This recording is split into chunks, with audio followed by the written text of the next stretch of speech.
Bonjour mesdames et messieurs, je suis en fait tout à fait ravi de vous retrouver dans cette nouvelle édition dans votre émission presque hebdomadaire, indice votre fenêtre sur le monde de l'économie égyptienne, sur le monde des chiffres. En fait, ces derniers jours, où il y a quelques jours, il y avait des messages très importants lancés par le président égyptien Fattah al-Sisi en ce qui concerne l'économie égyptienne dans ces conditions tout à fait difficiles que traverse le monde entier et l'économie égyptienne en particulier.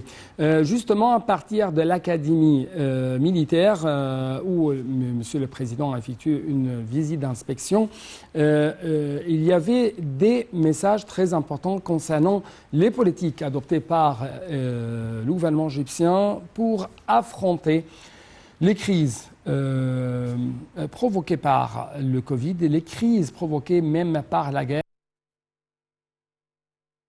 Pour commencer, par exemple, le président Sisi a dit que l'Égypte avait atteint un taux de croissance respectable en 2022. Selon lui, le taux de croissance économique en Égypte ont augmenté de 5 à 5,5% et devrait atteindre 6% ou plus que ça dans la fin de cette année ou à la fin de cette année. Le président Sisi a même fait d'autres déclarations très importantes.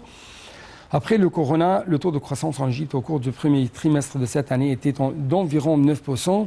M. Abdel Fattah al-Sisi a de même indiqué que la réforme économique avait permis à l'Égypte de résister au choc de corona. Autre indice très important qui a été révélé récemment, c'est la hausse de l'indice des directeurs d'achat à 46,4 points. Monsieur le président Abdel Fattah al-Sisi a de même souligné que l'État égyptien tenait pour la poursuite du travail afin que des millions de citoyens ne perdent pas leur moyen de subsistance. Bien sûr, c'était passé pendant la crise du coronavirus. Mais justement, il y avait toujours une politique adoptée par l'État égyptien à partir presque de 2014 ou 2015. C'est les réserves stratégiques. Cette fois-ci, le président a dit que nous avons, je cite, nous avons des réserves de marchandises qui nous suffisent jusqu'à la fin de cette année. Autre chose, selon le président, l'État égyptien tient à protéger les citoyens contre des prix élevés ou des pénuries de marchandises. Autre chose, actuellement, il y avait une un paquet de mesures qui a été adopté par le gouvernement afin de réduire l'impact de la forte inflation mondiale sur l'économie égyptienne. Et en même temps, Monsieur le Président a déclaré que nous travaillons actuellement, je cite, nous travaillons actuellement pour pouvoir réduire la facture des importations et augmenter celle des exportations. Donc il y avait d'autres messages même qui concernent les programmes socio-économiques qui sont en expansion actuellement en Égypte afin de faire face à ces crises alimentaires. Mais sur le terrain, on trouve une baisse de la livre égyptienne face au dollar. C'est presque 19 livres égyptiennes contre $1. Quelles sont les raisons? Quels sont les avantages? Quels sont les inconvénients de ce recul? C'est ce qu'on va savoir à travers les explications d'un de nos invités de marque et d'un de nos spécialistes dans le domaine économique, dans le domaine commercial. Il s'agit du docteur Mohamed Fouad, ex-membre très éminent au sein du Parlement égyptien. C'est un homme tout à fait spécialiste dans le domaine économique. Docteur Mohamed Fouad, vous êtes toujours le bienvenu. Je suis en fait tout à fait ravi de vous retrouver à travers la ligne de l'ANTV International. Merci beaucoup et je suis ravi d'être présent avec vous aujourd'hui. Merci beaucoup, Monsieur Mohamed, de revenir encore une fois sur notre chaîne, sur votre chaîne, si je peux dire, Nile TV International. Ma première question porte sur la croissance économique que l'économie égyptienne a pu réaliser avec la crise du coronavirus et même avec la fin de la crise du coronavirus. Il y avait quelques citations, je viens de révéler justement à nos chers téléspectateurs. Et donc j'aimerais savoir votre remarque, votre observation en ce qui concerne ce trajet de croissance entrepris par l'économie égyptienne récemment? Parfait. Alors, comme vous avez dit, on a réalisé une croissance économique de 6,2 au cours de notre exercice 2021-2022 qui était achevé le 30 juin dernier. Aussi, le gouvernement égyptien, malgré la crise, table sur une croissance économique de 5,5 durant l'exercice 2022-2023 que le ministre de Planification, Dr Hala El Saïd, a annoncé. Aussi, on doit dire qu'on a réalisé une croissance économique au cours de cet exercice. Durant cet exercice écoulé, le déficit budgétaire a reculé à 6,1 contre 6,8 au cours de l'exercice précédent, alors que le coût de service de la dette représente maintenant dans cet budget écoulé 32,8 contre 35,8 au cours de l'exercice 2020-2021. Aussi, en juin dernier, le Banque mondiale a relevé les prévisions croissantes pour l'économie égyptienne en 2022 à 6,1 contre une précédente prévision de 5,9 qui était annoncée pendant le mois d'avril. Aussi que pour 2023 et 2024, l'institution financière multilatérale prévoit des taux de croissance respectifs du PIB réel de l'Égypte de 4,8 et 5%. Donc, autre chose, Monsieur le Président a éclairci qu'après le corona, ou qu'après le choc provoqué par le corona, bien sûr envers l'économie égyptienne, le taux de croissance en Égypte au cours du premier trimestre de cette année était d'environ 9%. Et en même temps, il y avait des prévisions, selon Monsieur le Président, que l'économie égyptienne peut, en fin du compte, réaliser presque 6%. On pourrait réaliser presque 6%. Quels sont les moteurs essentiels ou les éléments essentiels qui vont mener l'économie égyptienne ou même protéger l'économie égyptienne dans ce temps et quels sont donc les éléments qui mènent l'économie égyptienne à réaliser de tels taux de croissance entre guillemets respectables ou hausse par rapport aux autres pays du monde? Ok. Alors, pour cette question, je vois que le chiffre suggère qu'on a deux possibilités pour achever ce taux de croissance élevé. Un, c'est le tourisme. Alors, un, c'est le tourisme, l'autre, c'est l'exportation égyptienne. Alors, on peut toucher sur la partie des tourismes parce que on doit planifier sur une hausse des recettes touristiques. Alors, et que les chiffres suggèrent que les recettes touristiques de l'Égypte au titre de 9 premiers mois de l'exercice 2021-2022 qu'on vient de discuter ont affiché une hausse de 164,5% comparativement à la même période de l'exercice précédent, et ça malgré l'impact négatif de la crise ukrainienne. Alors, parce que l'Égypte, c'est la première destination touristique du continent de l'Afrique. Alors, on est renoué avec la reprise de bon tourisme, et malgré l'impact négatif de la crise de Russie ukrainienne, qui se traduit par l'absence des touristes venant de ces deux pays depuis le déclenchement de conflits pendant le mars dernier, selon les données qui étaient présentées par le Banque centrale égyptienne en termes de 9 premiers mois, comparativement à la même période de l'exercice précédent, les recettes touristiques qui ont bondi de 164%, qui passaient de 3,1 milliards de dollars à 8,2 milliards de dollars. Et ça, c'est une hausse de 5,1 milliards de dollars. Alors, pour bien apprécier ces chiffres, ces hausses est d'autant plus appréciable qu'elle était enregistrée en début de la crise russe-ukrainienne qui a impacté les arrivées des touristes russes et ukrainiennes qui étaient parmi les principaux visiteurs de la pays. Avant le déclenchement des conflits de recettes touristiques, avait bondi de 253 au cours du premier trimestre de l'exercice en cours. Alors, sur une base annuelle, ça veut dire que, en l'absence de ce facteur, l'Égypte devait enregistrer une hausse de recettes beaucoup plus importante. Ouais. Et c'est comme... Oui, et si permettez-moi de jeter un coup d'œil, ou plutôt de jeter la lumière sur d'autres éléments qui ont, si je peux dire, relancé un peu plus la croissance économique de l'Égypte. C'est le record réalisé par le canal de Suez. Et ce sont même les exportations égyptiennes de gaz naturel, n'est-ce pas? Absolument. Absolument. Alors, ici, Donc, avant ici, de vous donner les paroles, à quel point vous en tant qu'économiste, en tant qu'un ex-membre du Parlement égyptien, apprécie beaucoup ces visions stratégiques adoptées de la part de l'État vis-à-vis de quelques questions essentielles, vitales. Une vision stratégique concernant comment empêcher, par exemple, la crise énergétique, comment en même temps rendre l'Égypte de plus en plus compétitif au niveau maritime, au niveau des transports maritimes, au niveau du commerce maritime, à travers bien sûr le nouveau canal de Suez.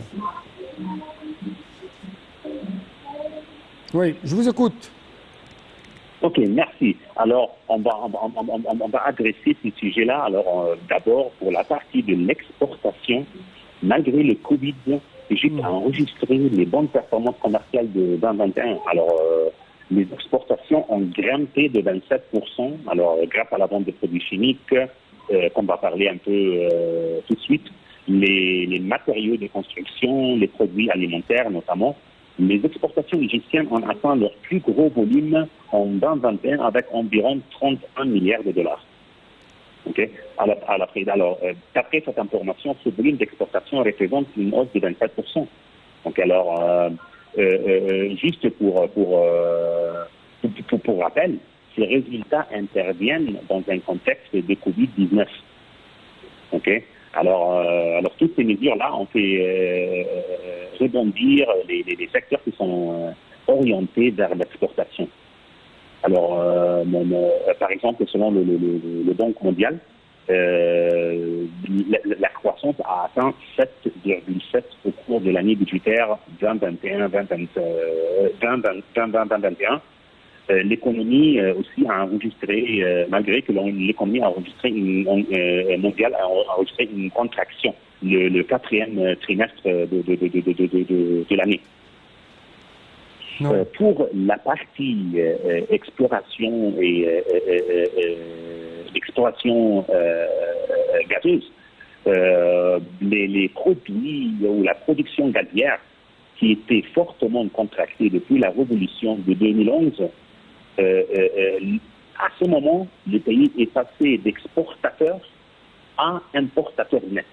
Ouais. Mais la mise en exposition récente des nouveaux sites, Nour, Zohr et les sites de West Nile, du Delta, ont permis le pays d'atteindre un niveau, premièrement, autosuffisante gazière en 2019. Ouais. Aussi que l'Égypte dépose d'importantes réserves en gaz. Alors, je veux juste dire que pour les réserves en gaz naturel, l'Égypte est le 18e mondial. Ouais. Et le 3e en Afrique derrière le Nigeria et Algérie. Ouais. Ces réserves-là, on est en train de faire plusieurs projets pour améliorer notre production de gaz pour atteindre une haute croissance de la production gazière. Et on a aussi noté qu'il y a, ou on vise, une exportation supplémentaire de 500 millions de dollars avant la fin de l'année 2022. Oui, ouais. Donc, j'ai une question concernant la hausse de l'indice des directeurs d'achat ici en Égypte à 46,4 points. Quelle est, ou plutôt, comment vous lisez cette hausse? Quelles sont les raisons derrière cette hausse? Est-ce que ce sont, par exemple, comme vous avez mentionné il y a quelques minutes, c'est l'expansion, ou l'épanouissement plutôt, du tourisme? Est-ce que la livre égyptienne ou la chute de la livre égyptienne attire de plus en plus les touristes attirent de plus en plus, les achats à partir de l'Égypte attirent de plus en plus, par exemple, si je peux dire, la tendance des gens à acheter de plus en plus les exportations égyptiennes à l'étranger ou quoi? Ok, parfait. Alors, la partie de cet indice, c'est un indice qui est peut-être le plus important.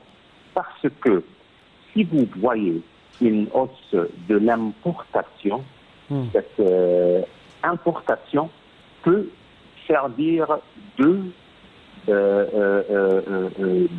chemins. On peut importer pour la consommation ou on peut importer pour la production. La hausse pour l'industrialisation.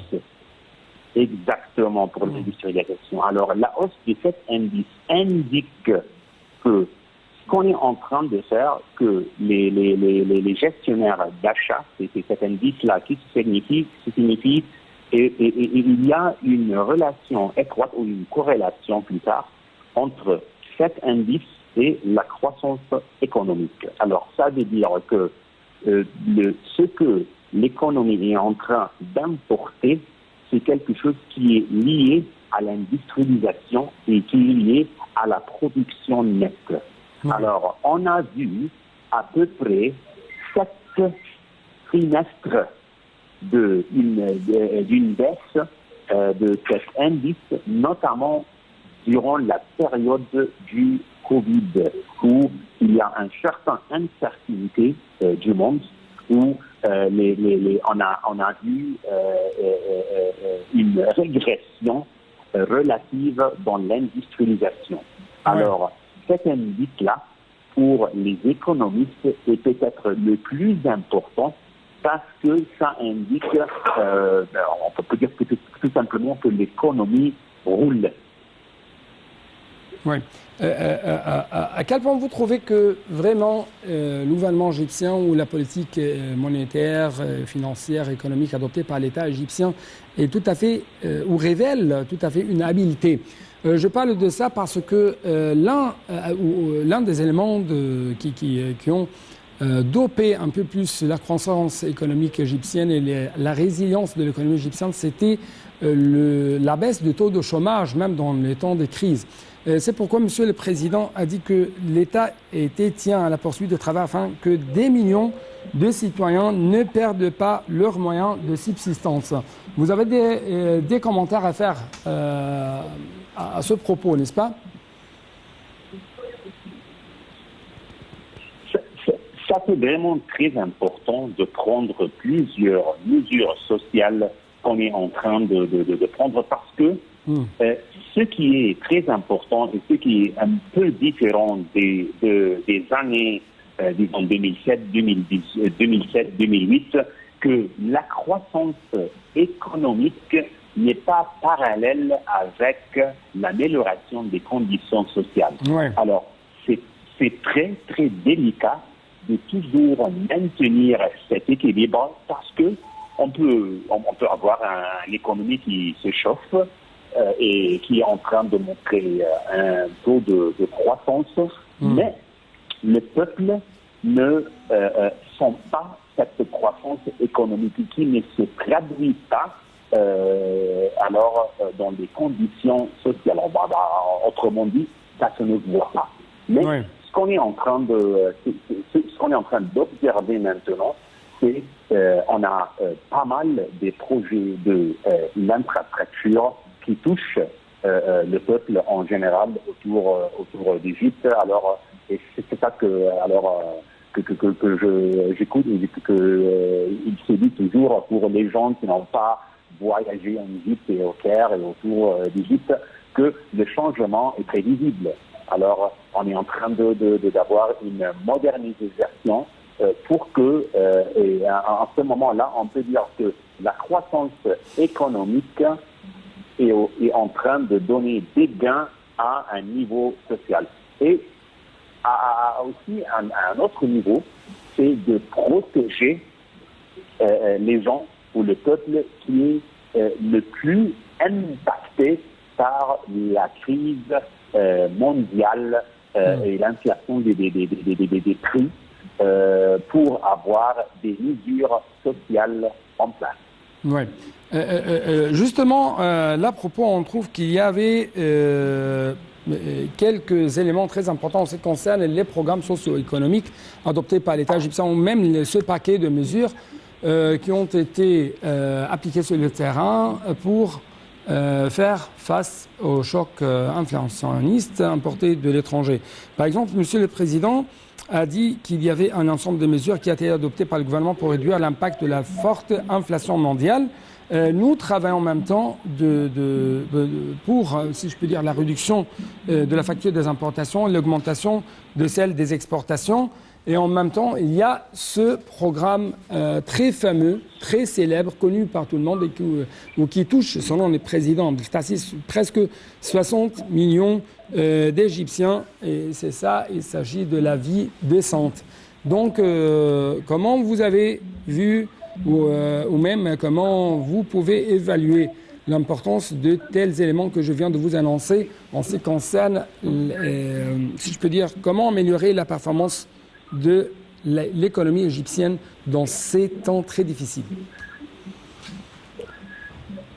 Oui, mais comme vous avez bien noté, on fait face à une inflation galopante. Égypte étant le pays le plus peuplé des pays arabes, nous sommes aussi le premier importateur mondial de blé. Nous sommes principalement impactés par le venu de Russie et Ukraine, et on souffre des conséquences de cette conflit, où l'inflation a touché à un moment donné 15% en Égypte, portée par une hausse des prix et notamment comme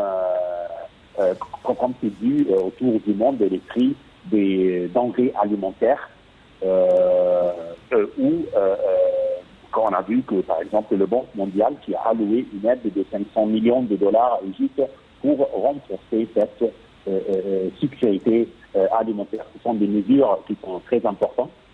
Qui sont très importants en général pour garder cette corrélation entre la tendance économique et les conditions sociales. C'est même plus important dans un temps de crise qui est vécu pour les citoyens mondiaux aussi que les citoyens égyptiens. Oui. Autre chose, encore une fois, les prix de marchandises en Égypte ne reflètent pas leur véritable coût.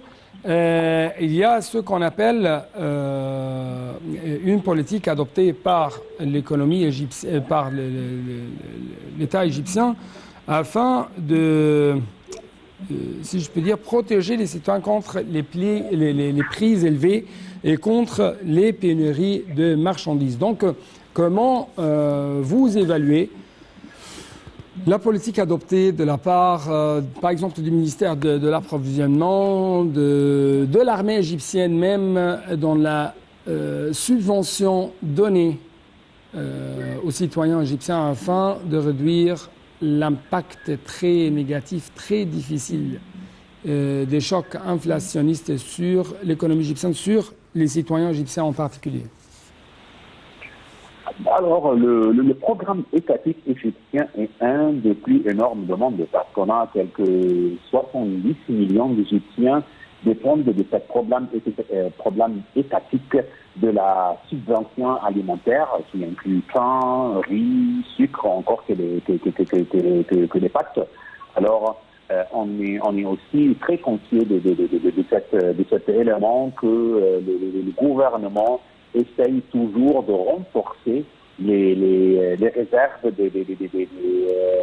des portions alimentaires pour s'assurer que ce programme étatique de subvention est toujours en cours.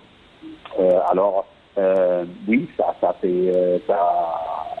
peut-être impacte les comptes de réserve qui ont passé de 41 milliards de dollars en février à 33 milliards fin de juin.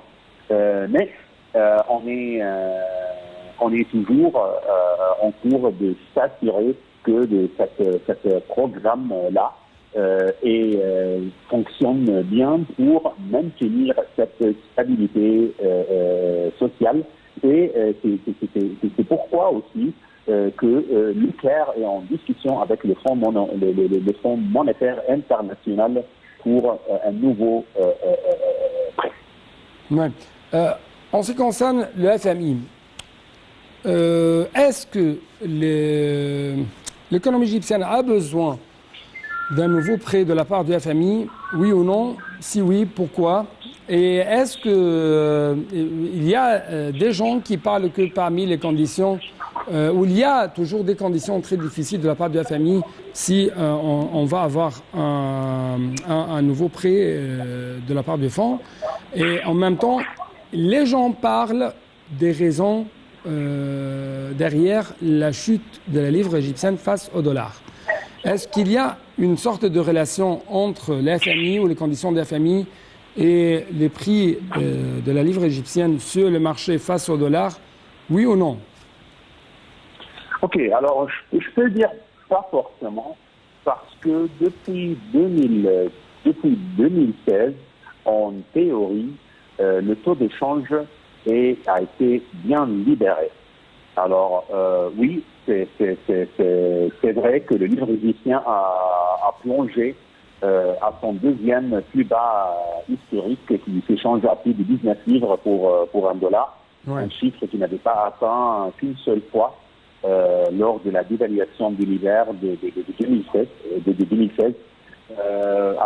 Quand le Banque centrale achète le dollar à 19,11 aujourd'hui, alors c'est une chute de plus de 22%. Mais l'idée générale, c'est la dévaluation de la monnaie face à une inflation galopante. Alors, ce n'est pas simplement la discussion avec le FMI, parce que il y a vraiment au fin du jour le montant qui est en discussion ne signifie pas d'avoir des mesures comme ça. Alors, c'est un peu extrême de juger qu'il y a un liaison direct. Mais il y a un liaison indirect. Il y a un liaison indirect parce qu'il y a une inflation globale. Il y a aussi le Banque fédérale américaine qui est en train d'augmenter ou d'hausser son taux directeur. Oui. Absolument. Oui, absolument. Et en ce cas-là, c'est juste les lois comme on dit en anglais, supply and demand, les lois qui sont les lois d'économie qui influencent cette de change. C'est pas forcément la discussion avec le FMI. Ouais, ouais. Donc, Monsieur Mohamed Fouad, encore une fois, je suis vraiment très honoré de vous retrouver, même à travers la ligne de NATV International. Et merci beaucoup pour de tels éclaircissements très approfondis, très profonds de la part de l'un des experts économiques et commerciaux qui a la main dans même les affaires économiques et les politiques économiques adoptées ici en Égypte. Et merci beaucoup encore une fois pour de tels éclaircissements de votre part. Merci, monsieur. Donc, je crois, chers téléspectateurs, que nous avons même vous présenter une sorte de résumé en ce qui concerne ces déclarations qui ont été faites par le président égyptien Fattah al-Sisi durant les derniers jours en ce qui concerne l'économie égyptienne. Et j'aimerais bien que vous avez pu arriver à savoir un peu plus d'informations en ce qui concerne qu'est-ce que se passe pour l'économie égyptienne ou pour la livre égyptienne avec plus de précision ces derniers jours. Quels sont les inconvénients, quels sont les avantages? Donc, ce sera toujours même l'une de nos questions qui vont être bien sûr proposées dans d'autres éditions. Mais pour aujourd'hui, c'était tout. Donc, il me reste que vous dire au revoir et à la prochaine.